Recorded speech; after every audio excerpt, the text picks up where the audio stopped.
കൊലപാതക ശ്രമ കേസ് പ്രതി അസം പോലീസിന്റെ കസ്റ്റഡിയിൽ നിന്ന് രക്ഷപ്പെട്ടു. കണ്ണൂരിൽ നിന്ന് കസ്റ്റഡിയിലെടുത്ത പ്രതിയാണ് മലപ്പുറം കുറ്റിപ്പുറത്ത് വെച്ച് ട്രെയിനിൽ നിന്ന് രക്ഷപ്പെട്ടത്. വിവരങ്ങളുമായി മലപ്പുറത്ത് നിന്നും ചേരുന്നത് സമീർ ബിൻ കരീമാണ്. Sameer, good evening. ഈ അസം പോലീസിന്റെ കസ്റ്റഡിയിൽ നിന്ന് ഇയാൾ രക്ഷപ്പെട്ടു എന്ന് മനസ്സിലാക്കുന്നു. അപ്പോൾ കുറ്റിപ്പുറത്ത് വെച്ച് ആണ് ട്രെയിനിൽ നിന്ന് രക്ഷപ്പെട്ടത്. എങ്ങനെയായിരുന്നു ഈ രക്ഷപ്പെടൽ?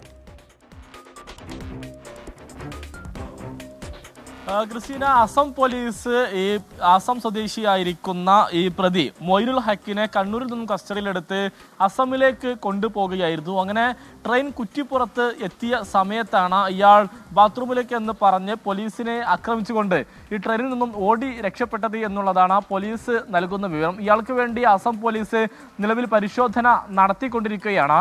ഈ അസമിൽ കട ഉടമയെ വെടിവെച്ച് കൊല്ലാൻ ശ്രമിച്ച കേസിൽ പ്രതിയാണ് ഈ മൊയ്നുൽ ഹക്കി എന്നുള്ളതാണ് പോലീസ് നൽകുന്ന വിവരം. അവിടെ നിന്നും കൃത്യം നടത്തിയ ശേഷം ഇയാൾ അവിടെ നിന്നും രക്ഷപ്പെടുകയായിരുന്നു. പിന്നീടാണ് ഈ അസം പോലീസ് നടത്തിയ അന്വേഷണത്തിൽ ഇയാൾ കണ്ണൂരിൽ ഉണ്ടെന്നുള്ള കാര്യം പോലീസിന് മനസ്സിലാകുന്നത്. ഇതിന്റെ അടിസ്ഥാനത്തിൽ ഈ അസം പോലീസ് കണ്ണൂരിൽ നടത്തിയ പരിശോധനക്കൊടുവിലാണ് കണ്ണൂരിൽ നിന്നും പ്രതിയെ കസ്റ്റഡിയിലെടുത്തത്. പിന്നീട് കണ്ണൂരിലൊക്കെ തന്നെ കോടതിയിൽ ഹാജരാക്കിയ ശേഷം വിശദമായ പരിശോധനയ്ക്കായി ഇയാൾ അസമിലേക്ക് കൊണ്ടുപോകുന്ന വഴിയാണ് ട്രെയിൻ കുറ്റിപ്പുറത്തുന്ന സമയത്ത് ഇയാൾ ആക്രമിക്കുകയും ട്രെയിനിൽ നിന്നും ഓടി രക്ഷപ്പെടുന്ന ഒരു സാഹചര്യവും ഉണ്ടായത്. ശ്രീ സമീർ ബിൻ കരീമാണ് വിവരങ്ങൾ നൽകിയത്.